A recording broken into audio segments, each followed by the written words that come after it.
Hey, everybody, welcome back to the podcast. You're listening to the longest running superhero role playing game on Earth. And as always, I'm your host, the Game Master. And today we're talking about an evil counterpart to Wonder Woman named Paula Von Gunther.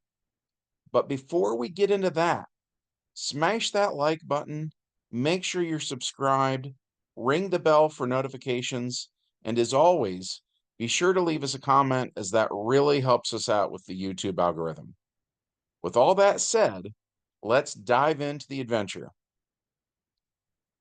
The prologue to today's story takes place in April of 1942 when the Germans capture Wonder Woman, take her costume, and begin to figure out how to duplicate it.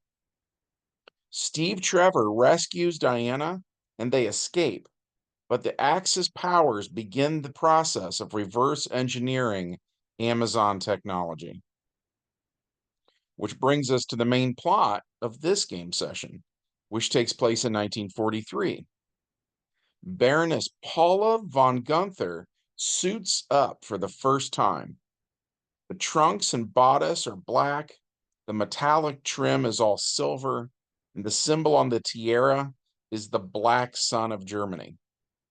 An American spy pretending to be one of the German soldiers witnesses a test of the suit's super strength. So he sends a message to the Allied forces, letting them know what these villains are up to. He is caught and subjected to the German silver lasso of domination. They then force him to start giving them intel. He tries to resist, but the evil silver lasso compels him to answer their questions, whether he likes it or not. Meanwhile, Steve Trevor's group of spies receives the message, and Steve tells Wonder Woman that the Germans have their own evil counterpart of her. So Wonder Woman hurries to where Paula is, and since Paula interrogated the American spy, they're ready for her. The Germans attack Diana with all sorts of weapons, but she blocks all of their bullets with her bracelets. Finally, Paula Von Gunther flies out to where Diana is. Paula tells Diana she killed the men who made the suit. If others had their own suit, then Paula would have competition. But if it's one of a kind, then Paula could rule the world with this sort of power. Diana asks why she's volunteering all of this. And Paula says that Diana is the only other person on the planet who knows what it feels like to wear one of these. And she says she'll graciously allow Diana to be her second in command. But of course, Diana rejects Paula's offer. With that, we roll initiative. Their base initiative is 61. Diana rolls an 8, while Paula rolls a 3. So Diana goes on 69, while Paula goes on 64. As such, Diana tries to punch Paula, rolling a 9 and a 1. So she missed her by 1. As Diana's fist comes in, Paula uses her super speed to get a bracelet in the way to block the incoming blow. Then Paula goes, rolling a 4 and a 5, and Diana blocks her blow with her own bracelet.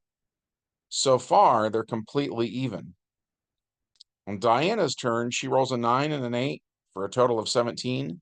That's 2 column shifts. To calculate damage, it's Diana's strength of 45 versus Paula's body of 16. So Paula takes 30 points of damage and is knocked out. When Paula wakes up, she's in a prison cell on Paradise Island, close to where Cheetah is. Paula Von Gunther asks Cheetah where they are, and Cheetah explains they're prisoners of the Amazons who want to reform them. Paula quips that she always did hate school. Which brings us to the epilogue, which takes place in 1945. After World War II is finally over, an Amazon named Princess Helen steals the German replica of the Wonder Woman costume.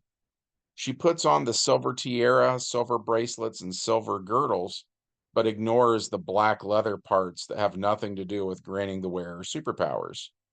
Calling herself the Silver Queen, Helen goes to America. But that's a story for another day. We did enjoy playing this one, but it was a lot shorter than we had hoped for. I guess that's to be expected when you have 45 APs of strength and your body is only 16.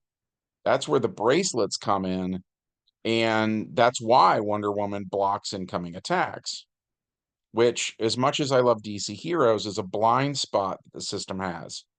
If they have rules for how the bracelets should work, I've never seen them.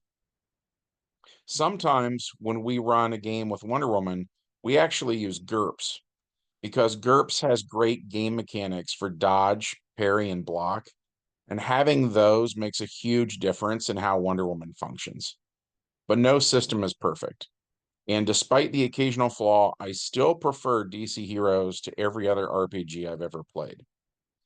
Speaking of liking things, we hope that you liked this video.